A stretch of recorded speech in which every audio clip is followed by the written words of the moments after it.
Very good evening and welcome. A pleasant evening once again in Bengaluru. So namaskara from the state of Karnataka. I am in Nama Bengaluru again. An action-packed day on the election trail, ladies and gentlemen here. The campaign is coming to a close. Next Monday, 8th is the last day when the political parties would be allowed to use whatever they have in their armory to try and convince the voters that they are the right party to be voted in the state of Karnataka. And as the campaign comes to a close, the big guns are booming in the state. Let me take you straight to these visuals which are coming in from the roadshow of Prime Minister Narendra Modi.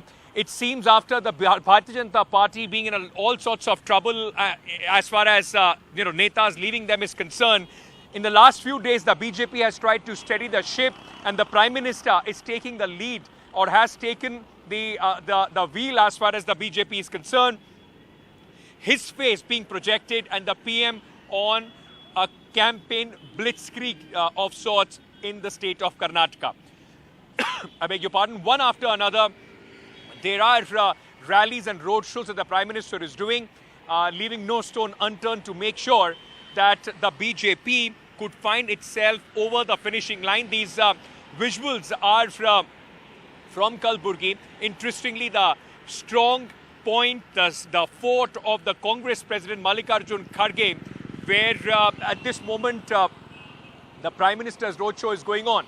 My colleague Shrija is tracking this. Shrija, as it was be expected, a lot of people there, the Prime Minister giving the last mile push to the Bharatiya Janata Party's campaign. Give our viewers a sense of what are the issues that he picked up and the kind of response that he's getting.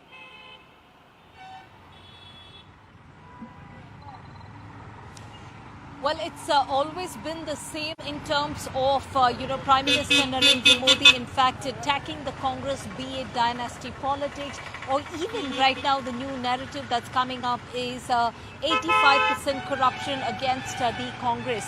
And today, of course, he did focus on how, especially in Chittapur and various other districts, eventually culminating his roadshow in Kalburgi, where we are reporting from. Now, this is a very important constituency, a battle of prestige for the BJP, rather. The reason being, it's a battle of a very, very close fight between the BJP and the Congress. And the bigger reason here is he was in the constituency of the Congress chief, Mallikarjun Kharge's home turf. So that is one of the major reasons why this becomes a huge, battle of prestige and a huge battle between the Congress and the BJP. Some of the issues that, of course, he went on to touch about is development that has remained, so far all the same all this while. And more importantly, he did talk about how crucial it is to have a double-engine government. But again, he did, of course, start off his, rally by talking about how disappointed he is that with the Congress's manifesto, that he did go on to talk about how unfortunate that he is in the land or the birthplace of the Hanuman. And then you have especially the Congress mentioning in the manifesto that if they are voted to power, they will in fact, ensure the ban of Bajrang Dal. So Prime Minister Narendra Modi did, of course, go on to stress on that as well. Back to you. Okay, Shrija, thank you for joining us with all those details. Shrija is our ace reporter, in fact, going across the state of Karnataka, getting you the latest updates on the election, the candidates, the big faces, and of course, the buzz on the ground. Now, let's just shift focus. So there is rally versus rally, roadshow versus roadshow between the Congress and the BJP. While the Prime Minister's roadshow is going on, Priyanka Gandhi, the Congress leader, is also in the state of Karnataka, frequenting it quite regularly now in the last phase of the campaigning. She, in fact, just a short while back, was also doing a roadshow in Hoskote in Karnataka, where the Congress saw also a good turnout. Now, in the last mile, these visuals that will tell you, ladies and gentlemen, that all political parties, be it the Prime Minister, Rahul Gandhi, Priyanka Gandhi also here, Amit Shah did a roadshow in Bengaluru as well. Everything is being put on the line as far as the political parties are concerned to try and ensure that the entire mood, in fact, especially of the fence-sitters, is galvanized towards them. Meanwhile, there is some important news also coming in. Karnataka You've seen the kind of nataka that is taking place and the kind of words that have been used in this campaign, from words against the Prime Minister to communal overtones being openly used and flouted. The Election Commission has finally taken cognizance. There have been complaints made by both the BJP and the Congress. Now, the Election Commission has issued an advisory in which it has said that political parties and their leaders should be very, very cautious of the kind of language that they use on the election campaign.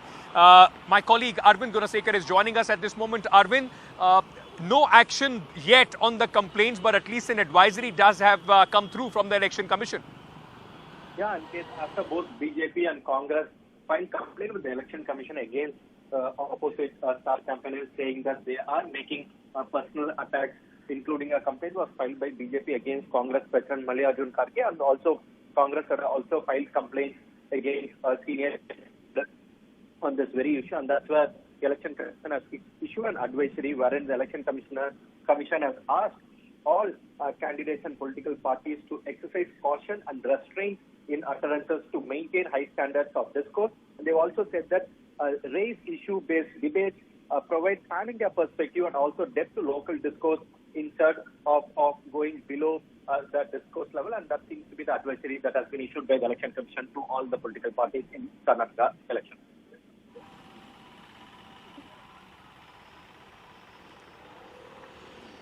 All right, Arvind, thank you for joining us with all those details. Let me bring your focus back to Karnataka, where a lot of shrill noises today were heard on the Congress's manifesto. Yesterday it was the BJP, today it was the turn of the Congress party to release their manifesto. Let me first tell you what are the key promises that the Congress party has made in its manifesto.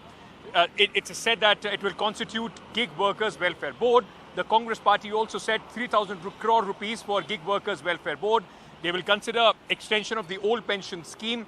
Promises to ban Bajrang Dal, PFI and others promoting enmity has also been made by the Congress party. To form state education policy and reject the national education policy is something that the Congress party has also said. But three important points and one important thing that has caught the fancy at least of the Bharatiya Janata Party is using the Bajrang Dal and the PFI in the same line in the Congress manifesto and saying that, organizations which are promoting religious animosity will be banned.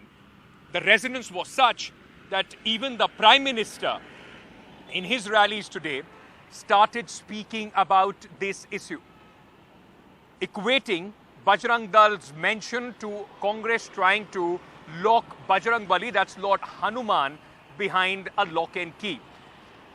The Congress calls this the BJP trying to take the election discourse in a communal overtones. The BJP is calling it appeasement politics. Let me very quickly go across. Joining me at this moment, Adil Singh Boparai of the Congress Party, Desh Ratan Nigam, Advocate Supreme Court, supports the Bharatiya Janata Party, is joining us at this moment. Gentlemen, welcome. Thank you for coming on our show for this face-off. Let me start by asking you, Mr. Boparai, the Congress has seen and the party has tried very hard to keep this entire campaign on the local issues, the focus on unemployment and other issues facing Karnataka. Do you think that this is a self-goal which the Congress has made today, because this has now become the talk of the town? From the Prime Minister to every BJP member is trying to make a campaign out of it. Absolutely not, Ankit. On the contrary, we firmly believe that we must be commended. We must be commended that we have taken a principled position to uphold constitutional values. We don't see organizations that promote hatred or enmity through a religious or a caste prism, unlike the Bharatiya Janata Party. We are very clear the law of the land must take its course, regardless of which religion, regardless of which caste, regardless of which creed. And therefore, the Bharatiya Janata Party, on the contrary, indulges in appeasement politics. It is the Bharatiya Janata Party which has emboldened individuals and organizations who in the past have resorted to violence, hate speech, and spreading and sharpening fault lines in society. What has the Congress promised? That we will take a decisive action, firm action in accordance with law against any person or individual who indulge in hatred or creating fault lines in The society. problem, What is Adil, for the problem with BJP this? is right now, they are saying that on what basis, on what legal basis are you equating both the Bajrang Dal and the PFI? One organization has already been banned by the union government. I'm glad you put this question to me. Now, I'll give you 5 instances. Though the list is endless, but let me give you 5 specific instances. Raghavan Vadivelu, the district convener of Bajrang Dal, was caught in a sleazy video call. Number 2, a case against Bajrang Dal in Jayapura, Kopu of Chikmagalur, in which they attacked a student. FIR against a Bajrang Dal member for beating up a student from the northeast. Bajrang Dal indulging in moral policing and beating up women. Bajrang Dal accusing and demanding money from those farmers who are transporting animals. In other words, extortion. These are just 5 instances. These are allegations in public domain. Of course, the law of the land will take its course. Okay. Of course, the rigors will have to be met. But there are organizations which indulge in this kind of hatred and Let violence. me take that. Let me get a response. You've spoken. Let me get a response from your opponent as well. Mr. Deshratna Nigam, it's very clear. If somebody breaks the law, they will be, in fact, they will have to face the music as well. PFI has. If the Congress says that if Bajrang Dal, there are cases against them, we will come and ban them. There have been cases which have been registered against Bajrang Dal in other states as well, including Rajasthan. Why? What is wrong with the Congress's pitch? They are not saying anything which is contrary to the law, sir. So, Ankit, let us be very clear now, since we both are lawyers, and I know my young friend is also a lawyer, and we keep on bumping into each other in the court. But a crime, when it is committed, they are punished by appropriate law. But under the banning of an organization, and look at how the PFI was banned. PFI was banned for indulging into subversive activities and terrorist activities, undermining India's constitution, encouraging a terror-based reference regime, and threat to integrity and sovereignty of India. This is how an organization is banned. It is not banned by, I am not admitting that the Bajrang Dal has done any crime. This is for the courts to see and punish them under the appropriate law, which is the IPC. Now that can take place, but to ban an organization, which we have a law called UAPA, where the organizations are banned, and there the only central government has the power. State government does not even have the power to ban them. The central government under section 3 and 35, both for declaring them as an unlawful association and also as a terrorist organization, only the central government can do it. So it's just a figment of imagination and a policy of appeasement. May I ask you one question, that sir? The Congress is doing. It's bizarre. May I ask you one question then, sir? Mr. Deshratna Nigam. Mr. Deshratna Nigam, if tomorrow I name myself behind any god, I keep my name on some god, does that mean that somebody saying anything to me is a direct inference to that god? Why is the Prime Minister making the same inference? Isn't this somehow trying to mislead the people into believing that the Congress party is against a Hindu god? See, the fact is that Bajrang Dal has been specifically created during Ram Janmabhoomi's movement. And who were these people? And therefore a name came up for the movement of Ram Janmabhoomi. Sir, they can be whosoever. Tomorrow I can call myself Ram, but that doesn't mean if somebody says anything to me, that is an abuse to God, Lord Ram. Ankit, you have to know the context under which Bajrang Dal was created for Ram Janmabhoomi. And therefore the Prime Minister is rating. If you try to ban Bajrang Dal, who has not done anything under the UAPA, and there may be, some crimes committed by individual members here and there, they will be punished if the courts find them to be guilty. But to ban an organization and equate it to PFI is the main issue. Okay. Please understand, that's the main issue. So you can't equate the two. Okay, Adil, I 30 seconds to you. Is this, at this moment, the biggest worry for the Congress party? The election campaign in Karnataka going communal, being polarized, and not the issues that you were trying to rake up? Ankit, please understand. The BJP is floundering in Karnataka. This is arguably the most corrupt government in the history of Karnataka. So therefore, all what the Bharatiya Janata Party and their top brass is left with is communalism and polarization. You will see more of this in the days to come. But let me say this on behalf of the Congress party. We have taken a principled position. We will not tolerate any provocative action or speech that poses a danger to our syncretic culture or our social cohesion. Let me be very clear. And this is nothing to do with religion. This has nothing to do with that caste. the government of Karnataka or any state government doesn't have the power to, in fact, ban any organization. So it also seems somewhere just taking up an issue which you have no powers on. I have great respect for Mr. Nigam, but there are certainly powers under which the state government can act. There are recommendations can be made. The MHA can be sent communications, but that's for another day. The fact of the matter is, this is political rhetoric which is being indulged by the Bharatiya Janata Party to divert attention from their failures. This is the real Gentlemen, I'm sorry, I'm cutting you short. I'm sorry, but I'm completely out of time. Sir, I'm out of time completely. I'm sorry that I have to cut you short here. I have to take a very, very quick break at this moment.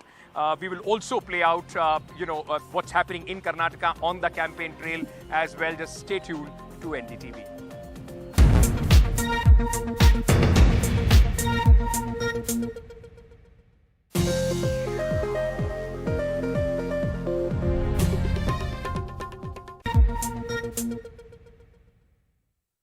Sir, how does it feel wherever you are going? You are such a star campaigner. I saw a lot of people like a star getting selfies clicked and everything. Not much. I mean, these are blessings. Mr. Sharma, today the Congress released their manifesto. And they, in fact, said that they equated PFI with Bajrang Dal and said that Bajrang Dal would also be banned if the Congress comes to power. You see, Home Minister Amit Shah has banned PFI. Now, PFI do not have voice because most of their cadres are inside the jail. Congress is acting like PFI today. We have banned PFI. They said, do not worry, we'll ban Bajrang Dal. Now, Bajrang Dal is involved with any sabotage, any activity with sabotagation. Have they ever bombed Parliament of India?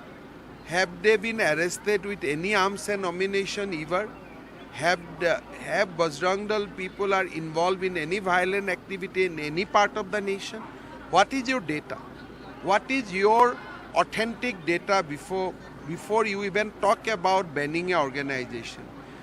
Just you want to appease PFI. You want to appease Muslim fundamentalists. You want to have vote of Muslim fundamentalist organization. That is why you have said, look, okay, BJP has banned PFI, we'll ban Bajrang Dal. So while you say that this is appeasement politics of the Congress party, the Congress says that BJP is also trying to polarize and communalize the entire issue with NRC and Uniform Civil Code and all these issues being raised in Karnataka. NRC is what?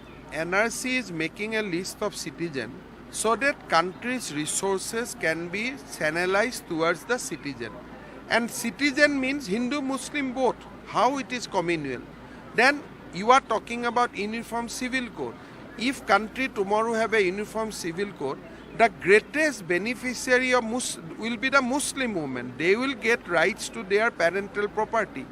Their husband will not able to marry 3 or 4 times. So these are pro-Muslim works of BJP. How it can be communal? So NRC is not a communal thing. NRC do not say that Muslim is not citizen of India. So Congress has misread the UCC and NRC. These are pro-Muslim, these are pro-Hindu, these are pro-Indian commitment. Mr. Sharma, do you think that, because the Congress leaders here, they keep saying that leaders like you who are coming from outside in the state to campaign, they are the ones, those who talk about this Tipu Sultan and all these issues. The people of Karnataka are not bothered about these issues. They are bothered about what happens with their lives, with unemployment and issues the voters would want to address by their political leaders. Yes. Why Mallikarjun Kharge goes to Assam? Congress leader has got the divine right to go everywhere. Why Rahul Gandhi went to Kerala? He never born in Kerala. Why Rahul Gandhi comes to Karnataka? So Congress people thinks that they have a divine right to go everywhere, and we poor people, we should remain confined to our state. Today, if BJP gives me an opportunity from a northeastern state's leader to visit Karnataka, what is wrong? Why should they be envy of that? They're saying you don't know the issues. That is why you are raking up Tipu and all those issues. If I don't know, I am sure Rahul also doesn't know. Can you arrange a debate between Rahul and me to see who knows what? So we would love to if he agrees. You try. So according to me, Rahul doesn't know anything, Congress doesn't know anything. Now Rahul has come to Karnataka and given guarantee. Do you think that people of Karnataka needs guarantee of Rahul Gandhi? They become leader of IT on their own feet. They become leader of biotechnology by their sheer hard work and intelligence. People of Karnataka has developed their state not because of guarantee provided by Congress leader. They have developed because of their sheer intelligence, because of their physical ability, thereof the mental ability, thereof their intellectual ability. Now you are giving a guarantee. Who are you? You are not a Congress president. You are not a MP. You have left UP to Kerala. You have no guarantee of yourself. Why you are giving guarantee of others? Why you are giving guarantee to others? So give a guarantee. First you have to prove yourself that you are a pure like Bata company who can give guarantee of their shoes. Why is it that and that's what the Congress says here, Mr. Hemant Biswa Sarma is obsessed with Rahul Gandhi? That is why he takes the narrative towards Rahul Gandhi. Because Rahul ji is obsessed with Narendra Modi. He is obsessed with Modi. I am obsessed with him. Today, in fact, Rahul Gandhi said that the Prime Minister only keeps talking about himself. He doesn't talk about the people of Karnataka. I think Rahul Gandhi must listen to the Prime Minister's monthly broadcast of Man Ki Baat. He speaks about the ordinary Indian. Of course, there is a problem with Rahul Gandhi because none of the Man Ki Baat, Modi ji has not spoken about Gandhi family.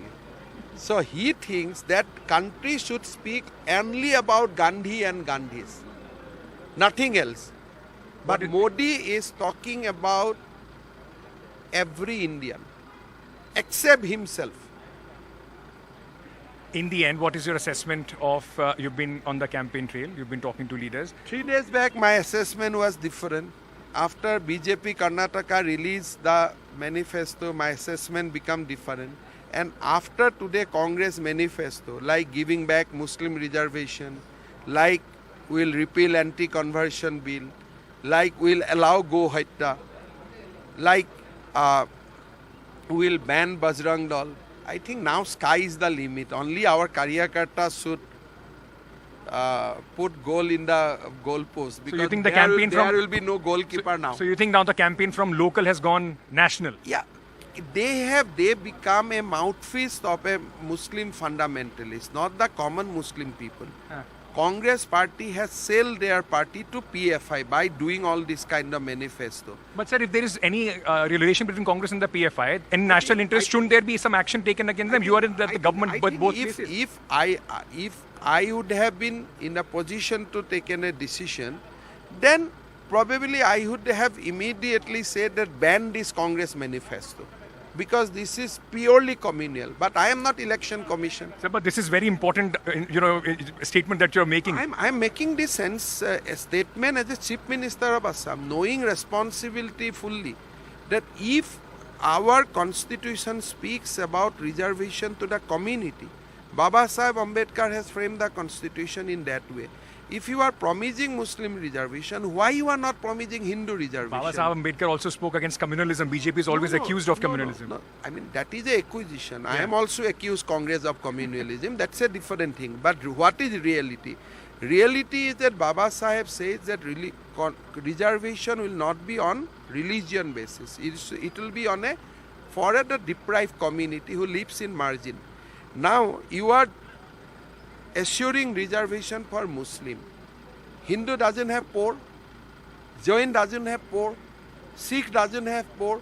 So as a national political party, if you are promising reservation, then you have to promise reservation to Hindu, Jain, Christian, Buddhist, everybody. But by promising only to Muslim, you become communal. Now, Gandhiji says that cow should not be killed because we worship cow. Today they say that we will repeal the Go Hatta Nivarani bill. That means what? That from once Congress comes to power, that Go Hatta will be regularized. Now they are saying that anti-conversion bill will repeal. That means conversion will be in full scale.